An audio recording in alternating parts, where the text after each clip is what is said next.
Dahil sa iyong kabutihan, kitang-kita kung gaano kadami ang nagmamahal sa iyo. Sobra, kitang-kita mo sa mga tao, kitang-kita mo na sa simbahan pa lang puno. Pati ang langit ay nakisabay sa iyong pag-alis. Napakalungkot, maulan, pero in spite of that, napakaraming tao ang maghahatid sa iyo sa huling time mo dito sa mundo.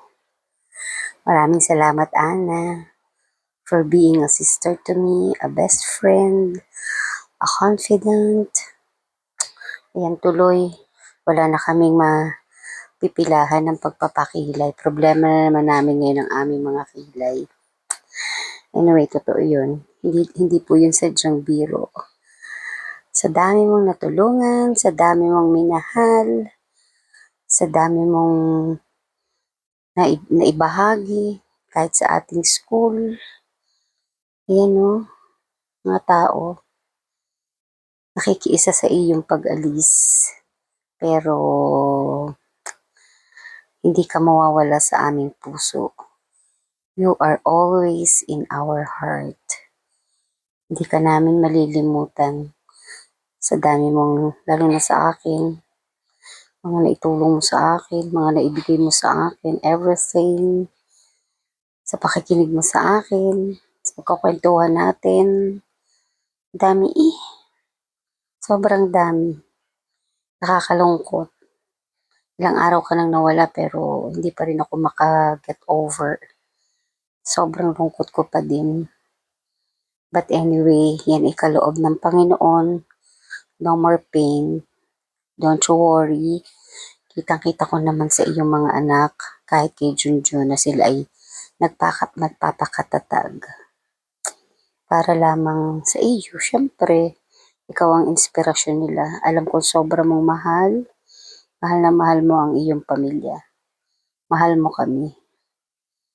Nakakapanibago, kaya lang, kailangang, sabi ko nga, tuloy ang awit ang buhay. On my side, talagang sobra akong lungkot. Lungkot na lungkot. O yan o. Maraming nakibahagi, maraming sumama sa iyong pag-alis. Walang problema kahit naging bagyo. Kahit bagyo, walang nakapikil para magpakita ng pagmamahal sa iyo, ng pag-alalay sa iyo. Nakakalungkot mang isipin, pero yun nga, sabi ko nga walang magagawa. No more pain. Kapiling ka na ng ating Panginoong Diyos sa kanyang tahanan. O yan o, iyak na iyak ang langit. Pero in spite of that, may mga naglakad pa rin para maihatid ka. So, sobrang dalamhati ng puso ang nararamdaman ng marami. Lalong-lalo na yung mga tunay na nagmamahal sa iyo. You will be missed. Sobra.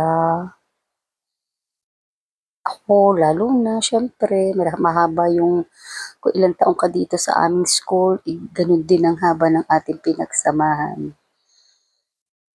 Sabi nga through thick and thin, kasama tayo. Walang magagawa talaga. Ang lungkot, pati langit baga, nakibahagi sa iyo. Pero, behind this, alam ko sisikat ang araw para sa aming lahat, para matanggap namin na you are with Him already. Maraming salamat. Thank you very much for everything. Sa mga maliliit na bagay, malaking bagay na naitulong mo sa akin, talagang hindi nawawala sa aking isipan, hindi nawawala sa aking puso.